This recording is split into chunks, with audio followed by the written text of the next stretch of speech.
Hi, good morning. Namaste, everyone. Welcome to Sunday Live Shunya Talks. Today we are going to study the Ekotara Āgamas through the Shunya University Shunya Open University of Learning. So before going to the chapters, let's begin our reverse counting practice. So let's start our.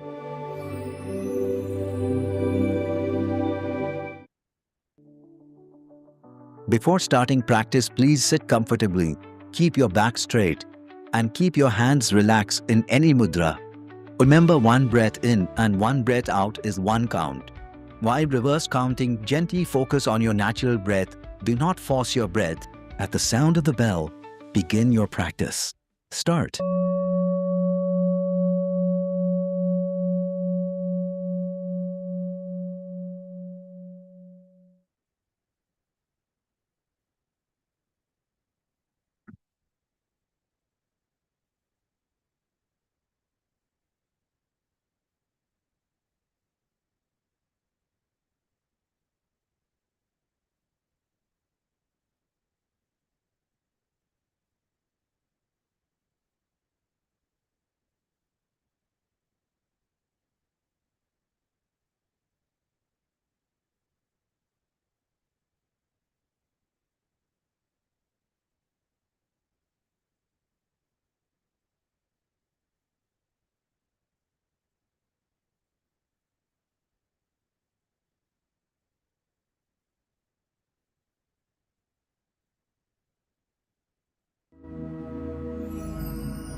Can you please make this screen, please?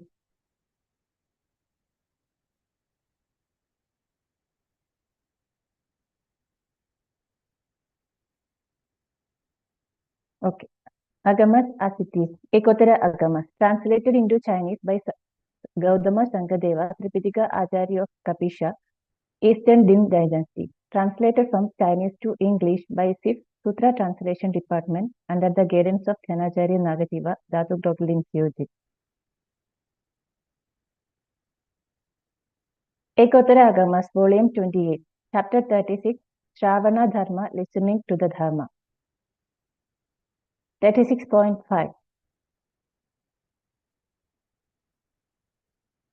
As the seventh day approached, Shakra Devanan Indra said to the Ishvara Devaputra, "You should now construct 3 flights of stairs from the summit of Mount Sumeru down to the pond Sakyasha so that we may observe the Tathagata descending to Jambu Vipa without using his Pradibala." This Ishvara Devaputra replied, "This is a wonderful idea. I shall prepare it immediately."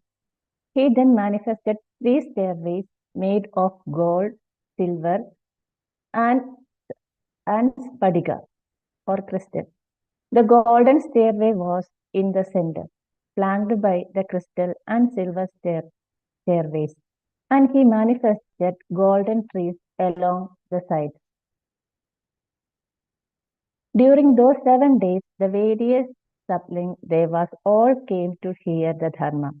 The Bhagavan, surrounded by millions in his assembly, taught the Dharma, specifically the suffering of the Pancha Upadana Skandhas. What are the 5? They are Rupa, Vedana, Sapna, Samskara, and Vijnana. What is the Rupa Skandha? What is the body composed to the 4 great elements and the form derived from those 4 elements? What is the Vedana Skandha? It is painful feeling, pleasant feeling, and neither painful nor pleasant feeling. What is the Sapna Skandha? It is the coming together and conceptualizing of the 3 periods of time. What is the aggregate of Samskara Skandha? It refers to bodily formations, verbal formations, and mental formations. What is the aggregate of Vijnana Skandha? It refers to consciousness of the eye, ear, nose, tongue, body, and mind. Next slide. What is meant by Rupa? Form is that which is affected by cold, heat, hunger, and thirst. What is meant by Vedana? Feeling is called Anubhava. What does one experience? One experiences pain, pleasure, or neither pain nor pleasure. Hence, it is called experience. What is meant by sapna? Perception is recognition is recognize blue, yellow, white, black, and recognize pleasure and pain. Hence, it is called recognition. What is meant by samskara? They are that which constructs or composes, hence they are called formations. What do they compose? They compose either unwholesome actions or wholesome actions. Hence they are called formations. What is meant by Vijnana? Consciousness is that which discerns right from wrong and also recognizes various flowers. Hence it is called consciousness. Devaputras, you should know it is through these Pancha Upadana Skandhas that one knows the three evil realms, the heavenly realm and the human realm. When these five aggregates are extinguished, one knows the path to nirvana. While this dharma was being spoken, 60,000 devas and humans attained the Vimala Chakshu.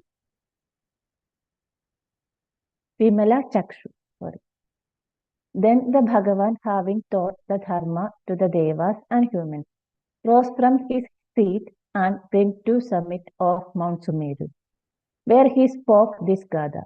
You all should train with diligence. In the Buddha, the Dharma, and the noble Sangha, one should destroy the path of death. As a Mahout tames an elephant with a hook, if one can remain within this Dharma without falling into negligence, one shall bring an end to birth and death and leave behind the very root of suffering.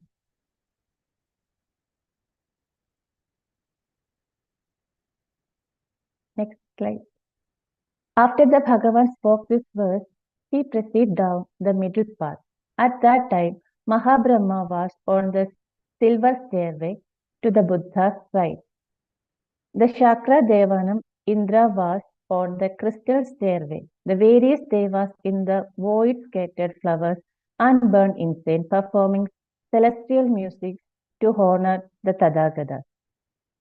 At that time, the Bhikshuni Utpalavarna heard that the Tathagata was arriving at the pond in Sankasha. She thought the fourfold assembly, kings, ministers, and the people are all going. If I go in my ordinary form, it would not be fitting. I shall manifest the form of a Chakravarti Samrat to see the Bhagavan. The Utpalavarna concealed her form and appeared as a Chakravarti Samrat, complete with the Saptaratnas. The seven treasures are the wheel treasure, the elephant treasure, the horse treasure, the jewel treasure, the women treasure, the general treasure, and the treasure. At that time, the Venerable Subudhi was in the city of Rajagriha on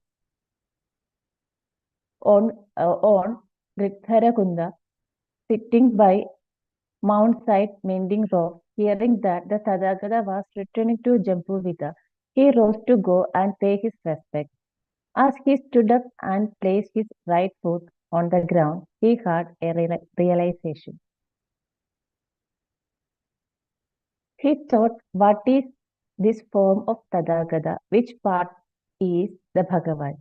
Is it the eye, ear, nose, tongue, body, or mind, are those who go to see him merely the elements of earth, water, fire, and air. All dharmas are fundamentally empty and shunya, without a creator or an actor. If one wishes to pay homage to the Buddha, one should contemplate the dharma of emptiness. If one wishes to pay homage to the Buddha, one should realize anatman. In this, there is no self, no life, no person, and no actor. All dharmas are empty and questioned. What is it? What is I? The I has no master. I now take the refuge in the true gathering of Dharma. Thereupon, the Venerable Subodhi sat back down and continued mending his robes. At that time, the Bhikshuni Uttalavarna, having manifested the form of a Chakravarti Samrat, approached the Bhagavan accompanied by the 7 treasures.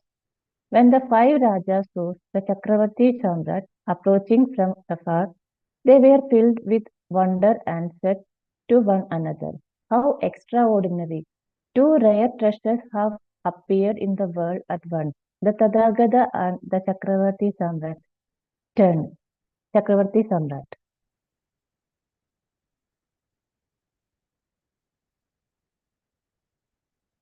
Then the Bhagavan, leading 10,000s of devas, descending from the summit of Mount Sumeru to the side of the pond. As the Bhagavan placed his foot upon the earth, the entire Trisahasra Mahasahasra Logadadu shook in 6 different ways. As the manifested Chakravarti Samrat drew closer to the Bhagavan, the less kings and the people all made way for the procession. Upon realizing she was near the Bhagavan, the manifested king reverted to her original form and as a bhikshuni prostrated at the feet of the Bhagavan. When the 5 Rajas saw this, they were filled with a regret and said, "We have suffered a great loss today. We should have been the first to see the Tathagata, yet this bhikshuni has seen him first." The bhikshuni approached the Bhagavan, prostrated with her head at his feet, and said, "I pay homage to the most supreme one. Today I am the first to behold you. I, Uttalavarna, am the disciple of the Tathagata." Then the Bhagavan spoke this Gada to the bhikshuni. With wholesome karma, you have paid homage first. It brings the earliest. None have surpassed you, yet the gate of liberation through emptiness and signlessness, that is the true meaning of paying homage to the Buddha. If one wishes to pay homage to the Buddha of the future or of the past, one should contemplate the dharma of emptiness. That is called true meaning of paying homage to the Buddha.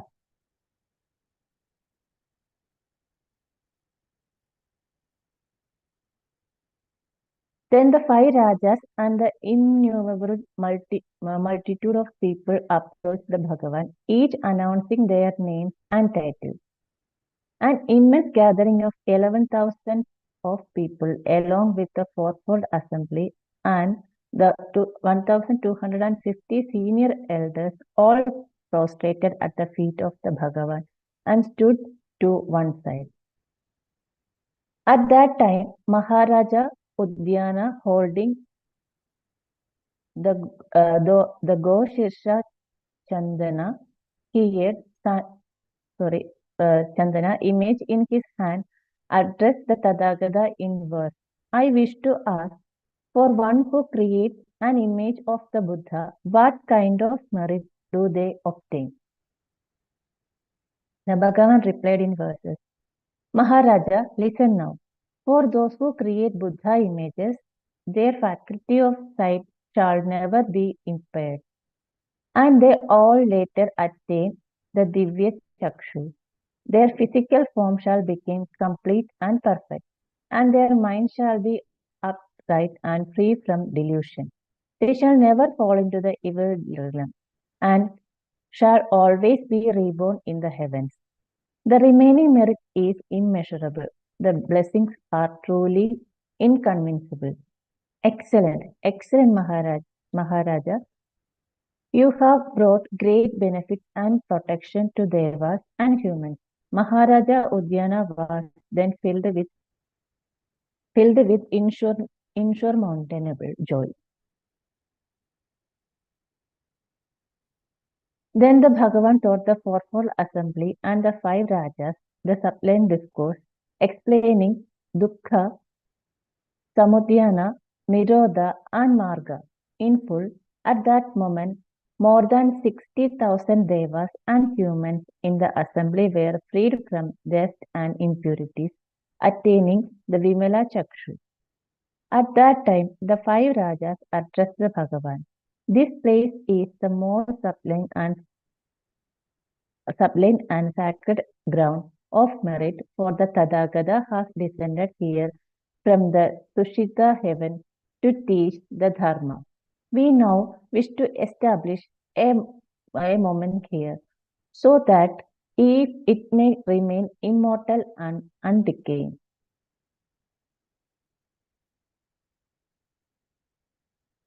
The Bhagavan replied, "You five Rajas should build a sacred vihara at, his, at this location.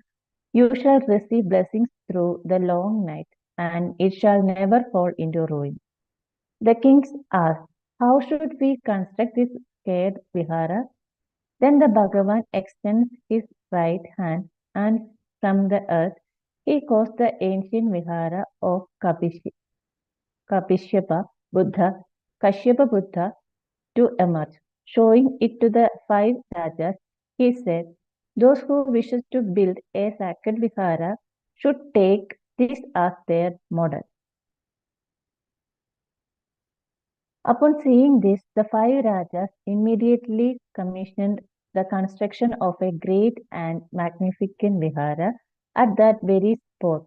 At that time, the Bhagavan told the bhikshus, "The number of attendants following all the past Tathagatas as the many as Ganga Valuka was exactly the same as it is today, without any difference. Even for all the future Buddhas and Bhagavans, the number of their attendants will also be exactly the same as it is today, without any difference." Now, the name of this sutra is Devaloka Dharma Mula. Thus, bhikshus, you should learn it in this way. At that time, the Chatur Parishada and the five Rajas, having heard the Buddha's word, they followed it with joy. End of Ekotara Āgamas, volume 28. So, in this chapter, we already some symbolic themes we are described, like a golden stair, silver stair, and crystal stair, right? So here, all the devas, humans, all are gathered to see the Tathagata and to learn things from there. So here also, it is five aggregates. That is he mentioned in the main chapter. First one is Rupa, and second Vedana, Sapna, Samskara, and Vijnana. So these all are very important, because for I think when the Buddha says that the form is connected with cold, heat, hunger, and like that, and also he said that our body is the part of five elements, like earth, water, fire, and wind, everything he mentioned in that. So it is mentioned that our body will change, so it is not permanent. All the things will change. Yeah, so we have to took all things, like we have to aware that the body, so rupa is not permanent. It is rupa is shunyata, and also sapna. Sapna means our perception. So we already know that when we see a rupa, it is from we using our panchendriyas to see, our eyes to see. then it comes to our mind for processing and everything. The satya means the processing, the process that is going through. And next is the samskara. The samskara is actually our action, because through when we see something, the process is going inside. So the result or the outer action is samskara. So we should always careful about this samskara. And the last one is vijnana. Vijnana, it is already mentioned that what is vijnana, the consciousness. The consciousness is actually it is not nothing. We have a proper awareness about the all things, what we are seeing, what we are thinking, and what we are going to do. So all that consciousness, that awareness is called that kind of uh, consciousness. So here it is said that through these five aggregates, one can experience. So I think in the meditation, the most important part is experience, because we cannot able to explain that I feel like this. We can say that Shunya is very good, Sutra is very good for us. That only that we are talking from our own experience, right? To another person, it is not like that way. So in the meditation or any kind of activities we are doing, it's all different on the people's perspective. It will change, experience will change, their comments will change. So it's all about our experience. For the five aggregates also, it's based on experience, how we can go into experience that. And the meditation also, how we can experience that. So all things is based on this experience. And here also many things it is mentioned about the five treasures, because one of the disciple wants to see Buddha, and she just changed her rupa to see him, right? So, but here also mentioned that what about Subudhi? Subudhi knows the correct meaning of emptiness or shunyata, and he didn't go there, and he sit and doing his duty like that. So he how the things is related, because the bhikshuni and the rajas, they also want to meet Buddha first. So they all have some like personal interest. So I have to do everything to my teacher, and teacher wants to love me most. Like I think it is in the our current life, in our society, we can see this kind of people. I have to do the all things. I want the privileges. I want the all credits. There is some people like that, right? So here is clearly mentioned that these all things are just an illusion. This is not permanent. When we understand the real meaning of shunyata, all things become like meaningless, or we can understand the impermanence of all things. When we realize the meaning of real shunyata, then we are going to a good person, or we are going to be when we are come to a stage where that we call nirvana, or like we can able we didn't go to differentiate anyone, we can treat everyone same. So that is actually the real meaning of shunyata. So I think this is my understanding from these chapters. So I think this is the end of today's session. So we can see on next week. Thank you. Thank you so much.